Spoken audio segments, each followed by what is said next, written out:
I think Trevon last Diggs, though. week. Ugh, gross. Well, that's the thing. I'm gonna touch on that first. You know, they don't. They gave up. At the end of that game, they gave up a wide open, busted coverage play. It was 21-16. The Cowboys are only down by 5. I think it was even a third down, and the Cardinals do a kind of like a motion to the left. It would be left, and then there's a receiver just running wide open. You remember that play, Yeah, correct? And that's yeah, really what ended the good stuff. game. That to me, everyone was hyping up what's his name? I have it right here. The other cornerback, let's see. What's the I know who you're talking about. I can't think of it either. Hold on. let's see. Bland. Bland. Yeah. Everyone was hyping up Bland. But I mean, he didn't look great in that game. It's just to me, Stephon Gilmore's speed he's getting older. And I knew that when Trayvon Diggs is out, it's like teams are going to be able to expose Gilmore a lot more because of his speed. He kind of reminds me, I mean, he's better than I think Richard Sherman was at the end of his career, but he kind of reminds me of like a little bit better of a Richard Sherman when Richard Sherman was starting to lose his speed. And so now it kind of, it limits the Cowboys' ability to play in pass coverage. And then obviously I said earlier, if there are ways to defend Micah Parsons, and except for Micah Parsons, I know that they have, they have the other guy, the defensive tackle on the inside, but he didn't even I'm trying to think of him right now. Let's see. I think he's number 90. My gosh, my name is blanking. His I'm just name making sure I got all my Dak Prescott is stuff in front of me when we talk about it. yeah, DeMarcus Lawrence. I don't know why I didn't remember that. So you're good. DeMarcus Lawrence, but it's like he didn't even make much of an impact. So like there's one impact player except from Trayvon Diggs. The only other super impact player is Micah Parsons, and there are ways to limit him. Just don't do a lot of motion plays. Don't run it right up the middle or don't drop back and do play actions where he can rush you. Like get the ball out fast, get the ball out on screens. Don't throw it don't step back for too long, and you should be fine with Micah Parsons. And the thing that was so daunting about their defense is they had so good coverage corners and Trayvon Diggs that you couldn't always complete the short passes that you needed to against Micah Parsons because you had Trayvon Diggs locking up your number one receiver. So now they have a huge hole. You saw it with the Cardinals. And then the offense. Dak Prescott, that team was in the red zone like 5 straight times at the end of that game, and they could not. They had 6 points to show for it. It was embarrassing. Dak Prescott, the Cardinals played him exactly how every single team should play him.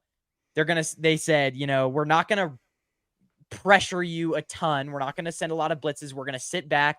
We're going to let you complete. We're going to let you be patient in the pass game.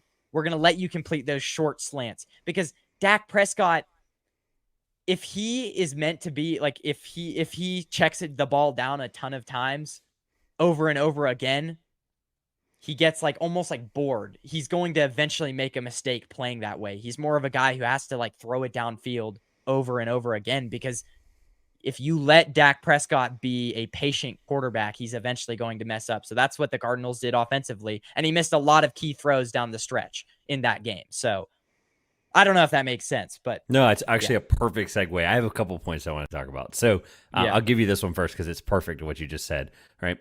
My question for you is I actually want to ask you the question that's on the screen. Right. So how much we'll talk about the McCarthy thing in a second. Right. But do you think, right, if they put the perfect, and I thought this year was the perfect defense, right? I know really quick on Diggs, right? Like even last year, he's an interception fiend. He goes for interceptions. That's like his thing. Right. He gets them. He knows how to pass protect very well. But he also is very jumpy, and that's why sometimes even with him they gave up a lot of big plays. So I was skeptical regardless.